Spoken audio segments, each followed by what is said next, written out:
Hare Krishna. So yesterday we started with this particular topic, overcoming fear, and we had discussed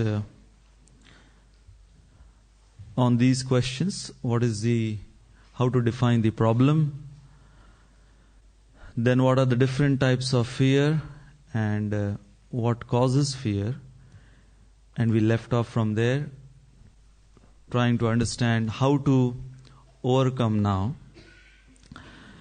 And in the Srimad Bhagavatam 10th canto, Akrura's journey is being described by Shukdev Goswami, wherein we can learn lessons how Akrura in his journey to Vrindavan is teaching us some very pertinent and important lessons how to overcome this element of fear within us and become fearless, and not just become fearless but also become ecstatic in pure devotional service under the Supreme Lord.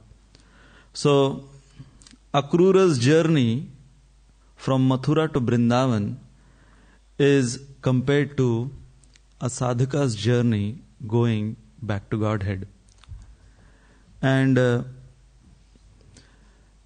our spiritual life, which in the Srimad Bhagavatam also it has been compared to a journey reaching home.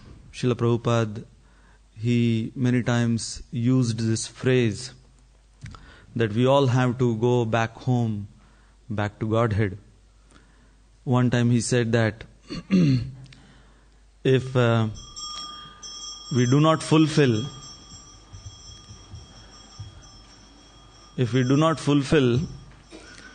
the goal of becoming a pure devotee, then we might not fulfill this phrase of going back home, back to Godhead. We might be just halfway back home, going back to our whatever homes from where we came, but not back to Godhead.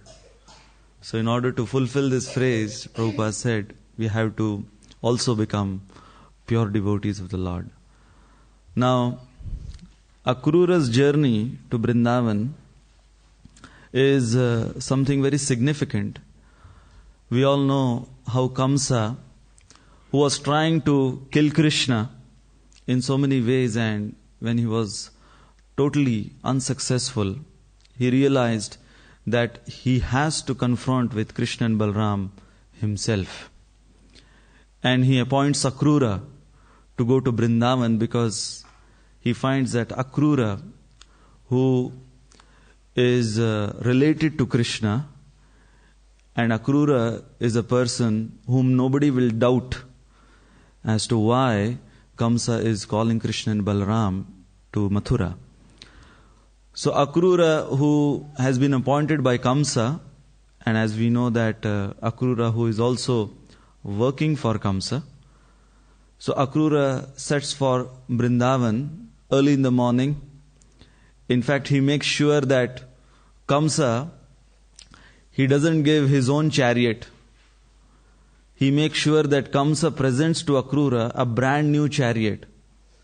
Because Akrura, he thought that why should Krishna and Balram, the Supreme Personality of Godhead, come on Kamsa's chariot?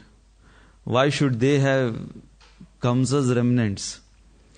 In fact, Kamsa should render some devotional service by sending a brand new chariot to bring Krishna and Balaram. So, upon that request, Kamsa arranges a brand new chariot for Akrura to bring Krishna and Balaram. So, Akrura, as he sets for this journey from Mathura, the different emotions which Akrura experiences is what we are going to focus upon in trying to overcome fear. So the first emotion which Akrura experiences is that of fear.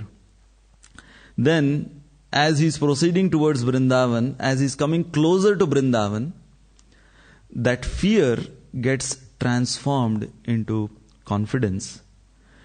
And when he reaches Vrindavan, that confidence then gets transformed into ecstasy. So from fear to confidence, from confidence to ecstasy, these are the emotions which Akrura is experiencing on his journey. And we can also see that in our journey, going back home, back to Godhead, we also experience fear. And yes, we should be experiencing confidence and hoping to experience some ecstasy as we reach our desired goal. So, Akrura, as he begins his journey, Akrura's fear is categorized in two different categories. Akrura is fearful, first of all, thinking about his past. As he's on the chariot and the chariot is moving towards Vrindavan, Akrura is thinking that, am I really qualified to go to Vrindavan and have darshan, have audience of Krishna and Balaram, the Supreme Personality of Godhead? So, firstly, he thinks about his past. And then, as he's proceeding towards Vrindavan, he thinks about his present. And he becomes fearful in thinking about his past and present both. So these are the two categories in which his fear is categorized. Thinking about his past and thinking about his present. Now as far as the past is concerned, Akrura, he thinks that what pious activities have I performed that I've been qualified to even go to Vrindavan. So this is his first fear, that what pious activities did I perform? I don't remember that I was ever pious in my past life. What austerities, what charity, which scriptures have I read? So thinking about all these subject matters, Akrura is becoming fearful. Now, if we look into our own sadhana bhakti, then we should also be asking these same questions, that what pious activity did we perform to come to Krishna consciousness? Which scriptures did we read? What austerities did we perform? In fact, we were on our way to hell, maybe, and Srila Prabhupada and his mercy and his representatives, they just picked us up from that road which was leading us into those conditions. And definitely it is only by their mercy, and we simply bumped into this Krishna consciousness movement. As far as I am concerned, I can say that I was not a person who was looking for Krishna. I was not a person who had read all the Vedic literatures or performed austerities and pious activities. And definitely, I cannot claim that because of those qualifications, whatever I am trying to do in Krishna consciousness is, I can give credit to that. So therefore, when we look into the lives of some of the great sages who came in contact with Krishna consciousness but left in between after a while, like in the Srimad Bhagavatam, we have the example of Saubari Muni, Ajamil. Now, these personalities, yes, they were such great, as far as Ajamil is concerned. If we read the earlier part of Ajamil was such a strict Brahmana. He was adept in all the Vedic literatures. He knew all the Brahminical principles of cleanliness, of austerity, self-control. So the description of Ajamil which is given is that of a very high-class Brahmana. Can't even imagine a Brahmana of that caliber. So Ajamil, who later on fell from that position, at least he had something to hold on to as far as his previous qualifications are concerned. If we look into Saubari Muni's episode, Saubari Muni was performing his austerity under Jamuna waters. And the kind of austerities, the kind of prowess he had to control his senses to such an extent that he didn't even require air to breathe. That was Saubari Muni's extent of austerity. So yes, even when he fell from his position, he also had something to hold on to. Vishwamitra Muni, the kind of austerities which he was performing. So all of these great exalted personalities, if we look into their lives, they had something as a backup to support. But as far as we are concerned, if it is not the mercy of Srila Prabhupada and Chaitanya Mahaprabhu, what do we have as a support? Our support may be just some frivolous lifestyle before, full of sense gratification, into all kinds of indulgence. That is just our backup. That is just which we can look back and see that yes, this was my earlier part of my life. So the only resort which we have is to hold on to the mercy of Sri Chaitanya Mahaprabhu.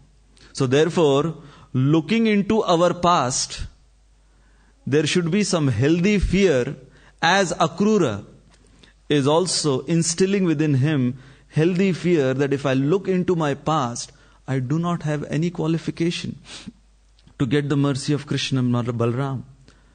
So similarly, in our sadhana bhakti also, our past is very dark.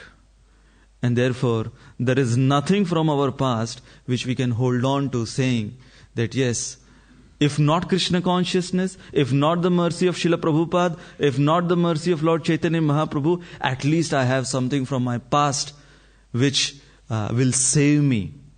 Nothing of that will save us.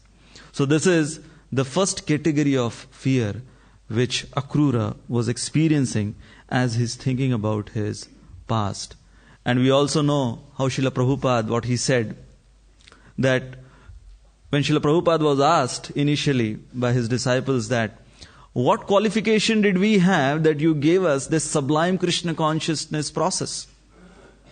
And Prabhupada said, you had no qualification. I created your qualification. I made you eligible. That was what Prabhupada said. And then as further, Akrura is thinking about his fear within his heart. Then he thinks about his present. So initially, as the chariot moves towards Vrindavan, Akrura is fearful, thinking about his past. And then he thinks about his present, that, okay, I know that what kind of past I had. But what is my present? Let me try to examine my present. That do I have any qualification as a present devotee of the Lord? So looking into his present, Akrura, these are the things which is coming in his mind. Akrura is thinking, first of all, who am I working for? I am working for Kamsa. Secondly, staying in those palaces and palatial comforts, I am simply engaged in sense gratification. That's my present. And right now, at this particular moment, I am going to Vrindavan as Kamsa's messenger. This Kamsa who wants to kill Krishna and Balaram, and I am representing the killer of my Lord. This is my present. So as Akrura is thinking about his present, he is becoming all the more fearful that looking into my present condition, will I be ever allowed to have the darshan of the Lord? Will I be ever allowed to get the mercy of the Lord? So now we can also look into our present. Many of us who may have to go and work for people like Kamsa, these bosses outside, these multinational companies or businesses or professions which many of us we might be in, like Akrura. Or in Ramayana, we have the example of Maricha. That Maricha, he was also given the option by Ravan. that whether you want to be killed by me or whether you want to be killed the hands of Ram. So Maricha was very intelligent and he decided that yes, I am working for Ravan, but my heart is at the lotus feet of Lord Ram. So, as we have to work in this material world, trying to make our livelihood, we should be learning from Akrura and Maricha. These are the examples that Maricha was working for Ravan, but he had surrendered his life unto Lord Ram. And therefore he decided that yes, I may work for Ravan, but I will die at the hands of Lord Ram. And even Akrura, he was also in this category, working for Kamsa, but his heart was at the lotus feet of Krishna and Balaram. So, in our present situation also, if we see the kind of sense gratificatory desires which we have, and many times we engage in so many sense gratificatory activities in the name of Krishna consciousness also, we should be examining our own heart as Akrura is examining his heart, that my present condition doesn't qualify myself to receive the mercy of Krishna and Balaram. And as he's thinking that I'm going as a messenger of Kamsa. And yes, Akrura, he received a lot of bad publicity. When he went, the gopis and all the Brajvasis, they were cursing Akrura for that. But Akrura, in order to fulfill the mission of the Lord, he was surrendered to take all of that bad press, the bad publicity on himself. So that was the fear of Akrura in regards to looking into his present condition. And as sadhakas, we should be following in the footsteps of Akrura. We should be, in fact, cultivating some healthy fear. As Srila Prabhupada, one time he expressed his anxiety. He said that my anxiety is that my disciples are not sufficiently fearful of Maya. And he used that term, healthy fear. It's a very interesting term, healthy fear, because there is unhealthy fear also. That goes to the other extreme, that when somebody who is so much fearful of the things of this material world that he stops his Krishna consciousness. But when Prabhupada said healthy fear, he referred to that we should understand our fallen condition, but then we should also have confidence, as Akrura will have confidence in the mercy of the Supreme Lord. One time Srila Prabhupada was sitting with some of his sannyasi disciples and he asked them, what is the difference between all of you and me? So then each one of them, they started to comment on this. One said, Prabhupada, you are the chosen one. You are the Senapati. Prabhupada said, no. Another one said, Prabhupada, you are the founder acharya of this international society. So Prabhupada said, no. And then Prabhupada said, the difference between you and me is that you can anytime fall down from your position, but I can never. And when all the disciples heard that, wow, Jai Prabhupada. This was a very bold statement to make, and they found that they found that they took pride in being disciples of Srila Prabhupada. And then just after that meeting, Srila Prabhupada went to greet the deities, and Srila Prabhupada with folded hands was praying unto the deities, my dear Lord, please make sure that I may not fall down. And when one of the disciples heard that, he asked Srila Prabhupada, Prabhupada, just now you said that was the difference between we and you. And Prabhupada said, yes, now you know why I may not fall down. I said that, but the reason is because I'm always praying. I'm always praying to the Supreme Lord that, my dear Lord, please make sure that I may continue, I may not let you down. So this is the condition in which sadhaka should begin his journey towards Vrindavan, to cultivate that healthy fear. As in our Vaishnava songbook we have the three kinds of prayers: Samprarthanika, Dainya Bodhika and Lalasamai, in which the devotee is condemning himself, his fallen condition. And then, that's Daini Bodhika. And then he glorifies the position of the Supreme Lord. And Lalasama is, he's aspiring for the mercy of the Supreme Lord. So Akrura is also following in his footsteps. And he's initially now in this fearful situation, thinking about himself, his present and his past.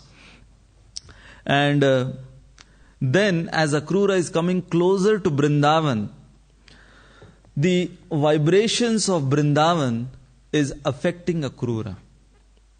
Akrura, he's now getting some confidence in Krishna, that yes, I am going to meet Krishna and Balaram.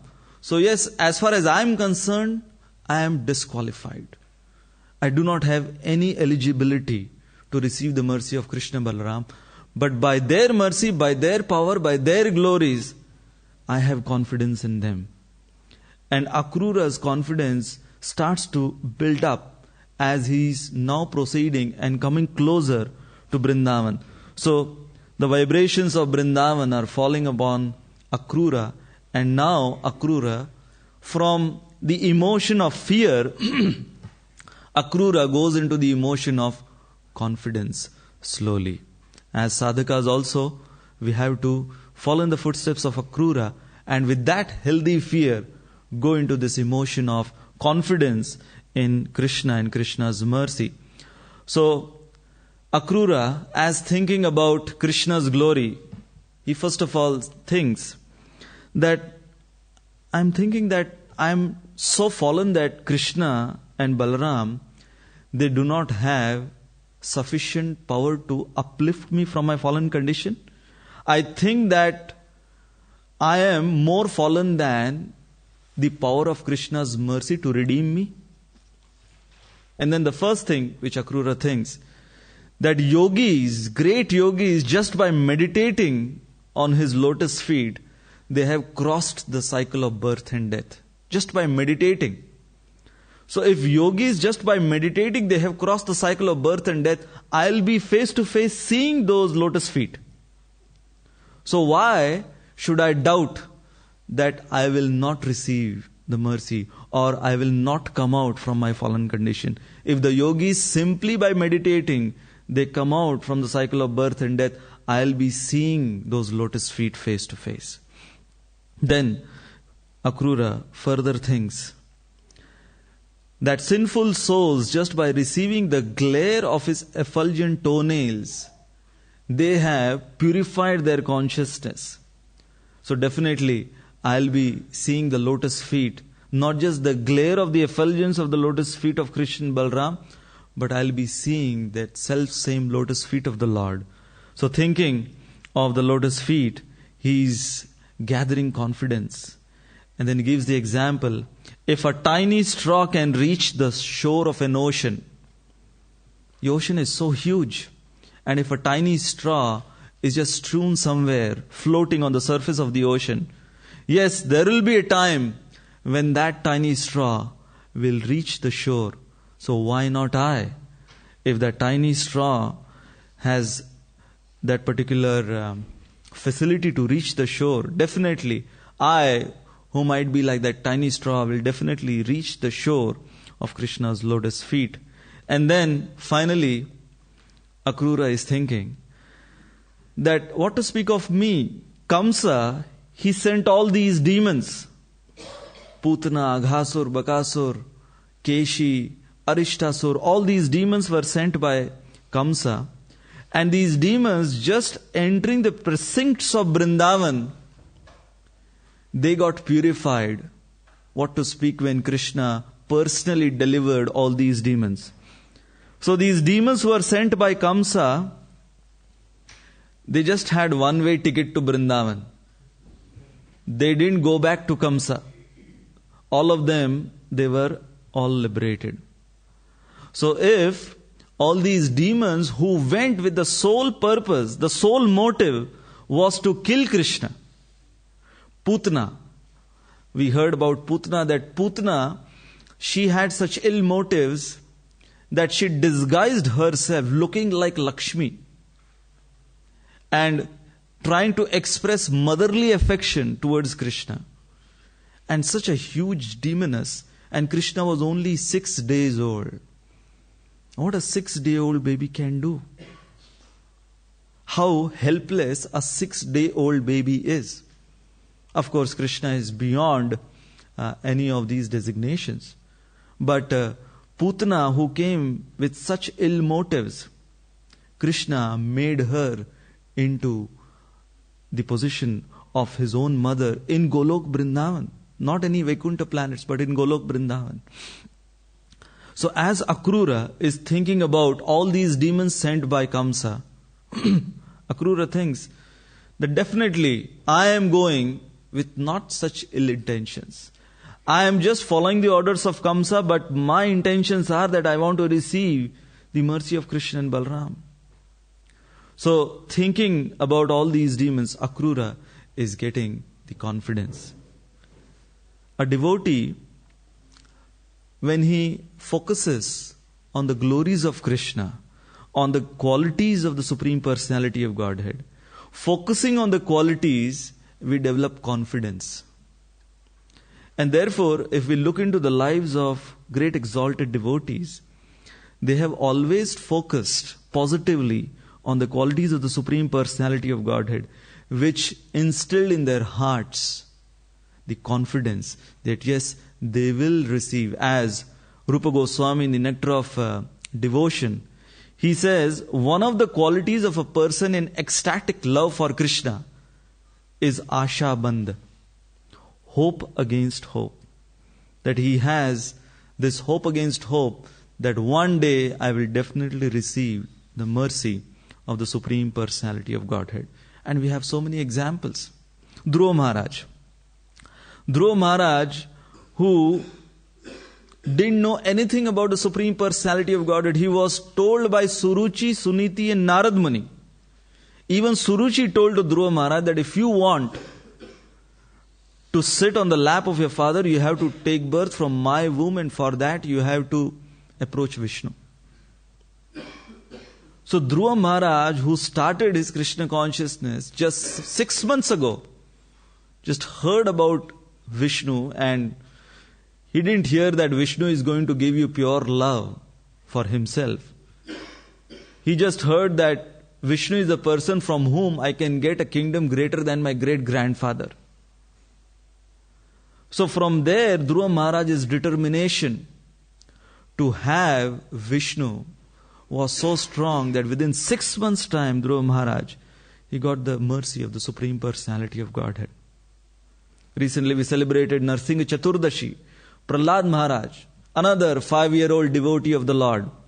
What kind of confidence he had in the Supreme Personality of Godhead. Now, if a personality like Hiranyakashipu, who was terrorist number 1, that's what the chapter is entitled also. Hiranyakashipu terrorizes the universe. So Hiranyakashipu was the number 1 terrorist.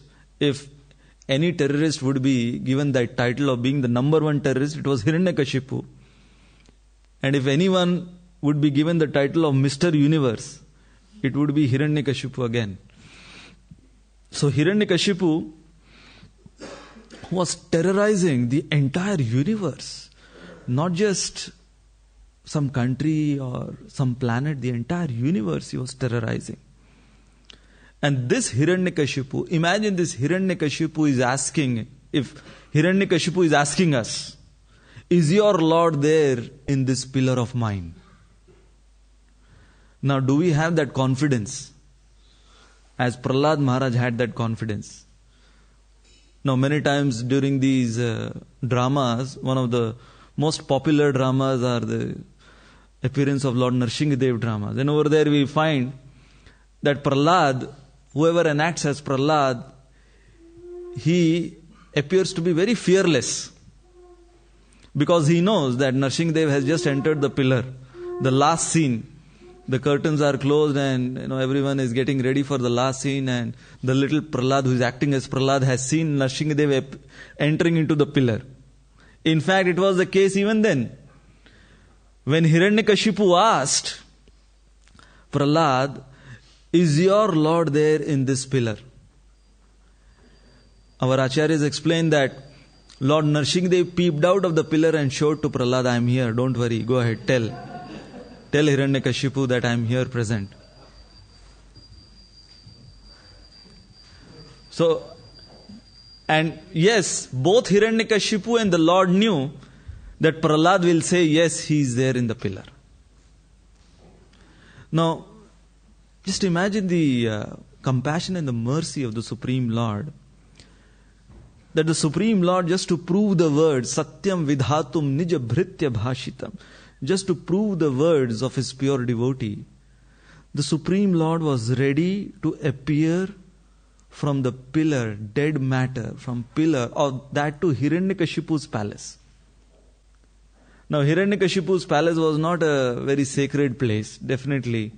It was not that kirtans were going on every day over there, and the pillars and the different aspects of Hiranyakashipu's palace were very sanctified because of the activities which were going on in that palace. No. Now, looking into the aspect of, say, deity worship, or how the deities are being carved. Now, according to Shilpa Shastra, deities, when they are carved, it's not any stone which is used. There is special stone which is used to make a deity of the Lord, according to Shilpa Shastra. What to speak if it is Narsinghadev deity? Lord Narsinghdev's deity has to have very, very special stone. Not any ordinary stone can be used. Now, the original form of Lord Narsinghadev, when it appeared, now did Hiranyakashipu go through the Shilpa Shastra to make that pillar of his palace? That from here, after some time, Lord Narsinghadev will appear. So definitely this pillar has to be not some ordinary stone. It has to be some very sacred stone, because, after all, the deity of Lord Narsinghadev is going to be manifested. So can you imagine the mercy of Lord Narsinghadev on Hiranyakashipu?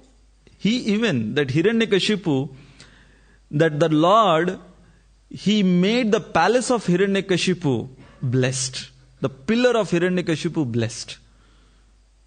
And Srila Prabhupada explains that one reason why Lord Narsinghadev, he bestowed his mercy upon Hiranyakashipu was because Hiranyakashipu was constantly thinking of Prahlad. Constantly he was thinking of Prahlad. And that is the reason why Lord Narsinghadev appeared first to give the mercy to Hiranyakashipu. First to give his association to Hiranyakashipu in a different way. So that was the confidence of Prahlad in the Supreme Lord. He was seeing the Supreme Lord everywhere. As far as Prahlad is concerned, Prahlad saw spirit in matter, and Hiranyakashipu, he couldn't even see. When the spirit came, he saw matter in that spirit. He was scanning the Lord and he was wanting to kill the Lord. When the Supreme Spirit appeared, he was thinking that it's just some matter and I can destroy. Doesn't matter to me. I can destroy this matter. But as far as Prahlad is concerned, Prahlad, even in that dead matter, the pillar of Hiranyakashipu's palace, was seeing the Supreme Spirit. So that was the confidence of Prahlad. So we can see that how when the pure devotee focuses on the glories of the Supreme Lord, focusing on the glories of the Supreme Lord, we develop confidence in the Supreme Personality of Godhead and in His mercy. So Akrura, as he's focusing on the glories of the Supreme Lord, he's developing this confidence. And then Akrura's confidence then gets transformed into spiritual vision. Now this is something very interesting, that Akrura was so much confident now. He gave up all of that fear and he entered into the emotion of confidence, And he went so deep into the emotion of confidence as he's approaching Vrindavan that now he is having spiritual vision. He is seeing in his vision, he is envisioning what all will happen when he reaches Vrindavan. So this is something very interesting, that before even all these phenomena which takes place with Akrura, Akrura is having this spiritual vision. So as Akrura is going further, the spiritual vision which Akrura has, the first thing, Akrura is seeing himself offering obeisances to Krishna and Balaram. So he's seeing that, yes, I have reached Vrindavan and I saw Krishna and Balaram, they are returning from the pasturing grounds. And upon seeing Krishna and Balaram, I offer my obeisances. I come down from my chariot and I roll in the dust and I offer my obeisances at the lotus feet of Krishna and Balaram. The second vision which Akrura is having, that the Supreme Lord shall place His right hand on my head and will lift me. And he says that is the hand which gives Abhayadan, the Varada Hasta of the Supreme Lord, which will make me fearless. So from this emotion of fear, he is entering into confidence and having the spiritual vision wherein the fearlessness is being installed in the consciousness of Akrura, as he is thinking that the Supreme Lord shall place His hand on my head and with His lotus hands the Supreme Lord will lift me. So it's not simply some vague vision which he is having. Very precise, step by step, what will happen. And if you read in this particular episode, exactly the same sequence of activities which took place as he is envisioning. Then he is envisioning that as Krishna will lift me, I shall be seeing Krishna face to face. What to speak of seeing Krishna's lotus feet? I shall be seeing Krishna face to face. That is the next vision which he has. Then Krishna shall cast his smiling glance upon me, and Krishna with his mighty arms shall embrace me. And the same Krishna then will address me, saying, "My dear Akrura." And finally, as I am standing with my folded palms in front of Lord Krishna, Balaramji will drag me into Nand Bhavan, and Balaramji will perform the welcome ritual. Balaramji will offer me Arghya, Madhupark and all this. So can you imagine the same Akrura as he started his journey? He is feeling himself so disqualified, so unqualified. He is feeling himself totally uneligible that he'll be able to receive the mercy. But now the confidence has become so solidified that he is step by step having these visions that the Supreme Lord will bestow all of this mercy upon him. And as Akrura is having this vision, what we see is Akrura's fear getting transformed into confidence, Akrura's confidence getting the spiritual vision, and that spiritual vision will now gets transformed into Akrura's spiritual ecstasy. Now, as far as Akrura's spiritual ecstasy, when Akrura, before even seeing Krishna and Balaram face to face, Akrura's chariot reaches the precincts of Vrindavan, and over there Akrura, he sees on the Braj dust the lotus footprints of Krishna and Balaram. So upon seeing the foot dust of Krishna and Balaram, the lotus footprints of Krishna and Balaram, Akrura jumps from his chariot and he starts rolling on those footprints, the lotus footprints of Krishna and Balaram. And Akrura, who is a very celebrated and distinguished messenger of Kamsa, can you imagine? He is rolling in front of everyone.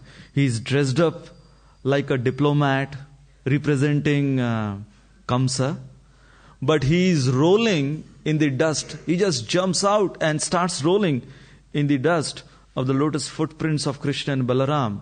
And as he is rolling, Shukdev Goswami explains that he 3 times rolls in the dust of Vrindavan. Why he is rolling 3 times? He is giving up 3 of his emotions now, as he is going into the ecstatic mood of having been received the mercy of the lotus foot dust of Krishna and Balaram. So he started calling Hitva Dambham.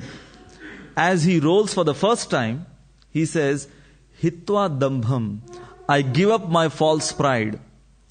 If I think that I am that Akrura, the great diplomat from the palace of Kamsa, the great minister from the palace of Kamsa, if I think that this is what my identification is, I roll in the dust of Vrindavan, the lotus footprints of Krishna and Balaram, by giving up that false pride of mine.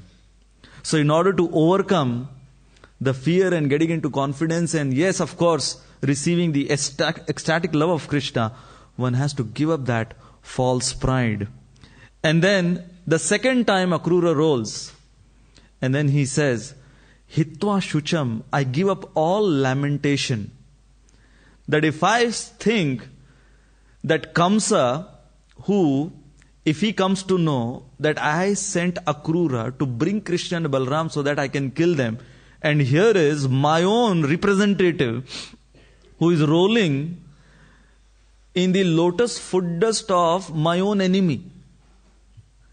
So Akrura is thinking, even if Kamsa comes to know that what I am doing right now, that I am acknowledging the mercy of Kamsa's enemy, I give up all that lamentation also. I do not fear even that Kamsa. And then the third time Akrura rolls and he says, Hitva Bhayam, I give up all fear for Kamsa.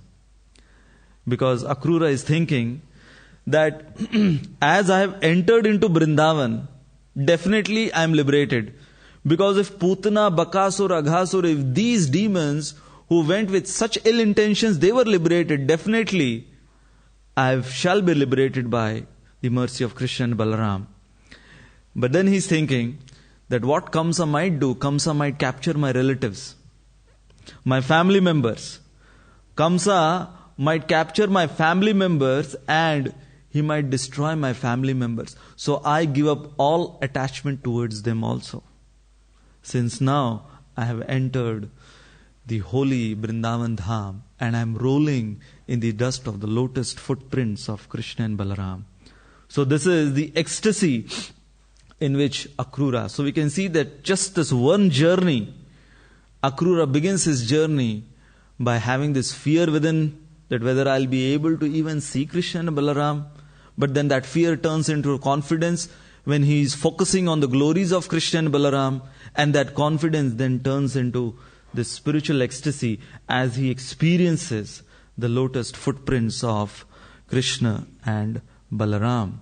And therefore, we can see that this is what the sadhaka's journey should comprise of, that we should have that healthy fear, and that healthy fear should get transformed into confidence into the mercy of the Supreme Lord, which should give us the spiritual vision of where we are heading towards, and definitely what we hope for at the end of this journey. The culmination of this journey is that we'll be also, if we follow purely in the footsteps of people like Akrura, we'll be also receiving the spiritual ecstasy, these emotions. And therefore, when Krishna, he says in the Gita, Sarva dharman parityajya mamekam sharanam vraja aham tvam sarva papebhyo mokshaishyami ma shuchah. Do not fear, ma shuchah. Do not fear. So Krishna, he is giving the seminar on overcoming fear to Arjun. That if you want to overcome your fear, just surrender everything of yours unto me. So when we try to analyze this particular verse, this celebrated verse from the 18th chapter, over here we can see that Krishna is demanding the surrender. So, sarva dharman parityajya. It appears that this is the endeavor from the devotee's side, that he is giving up all varieties of religion. So that appears to be the determination of a devotee. But determination of a devotee goes hand in hand along with the mercy of the Lord. So in this one verse, Krishna is demanding the determination of his devotee, but also saying that along with your determination and your endeavor to give up everything and surrender unto me, I will back it up with my mercy. When he says, Aham tvam sarva papebhyo, that's the mercy of the Supreme Lord. And therefore, we should remember that in this one verse, Krishna is using the word sarva 2 times. So he says that yes, I will relieve you, do not fear, I will free you from all of your sinful reactions. Sarva papebhyo. But that will only happen if there is sarva dharman parityajya. If it is not sarva dharman parityajya, then sarva papebhyo also does not hold true. So Krishna's mercy, as in Namodar Leela, Mother Yashoda, she is endeavoring, and her endeavor is backed up by Krishna's mercy. And therefore, when we are also trying to surrender unto the Supreme Personality of Godhead, at least we are attempting to, at least we are having some desire that we want to surrender wholesale unto the Supreme Lord, then we should also know for sure that the Supreme Lord is backing us up with His mercy. In fact, what to speak of this verse? Lord Ram, He takes a vow that He will instill fearlessness in the heart of His surrendered devotee.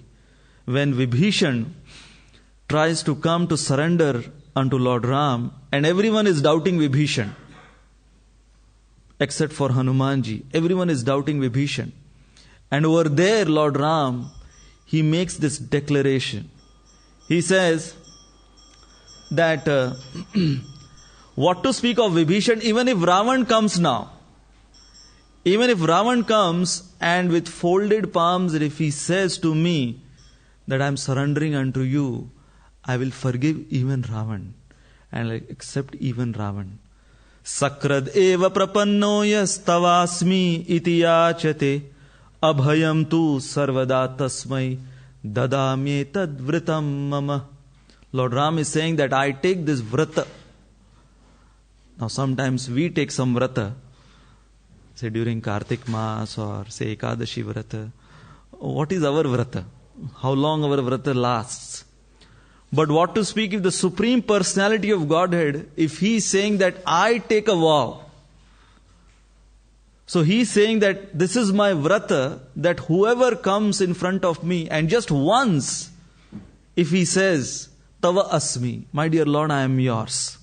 With folded hands, if he says, my dear Lord, I am yours from today onwards.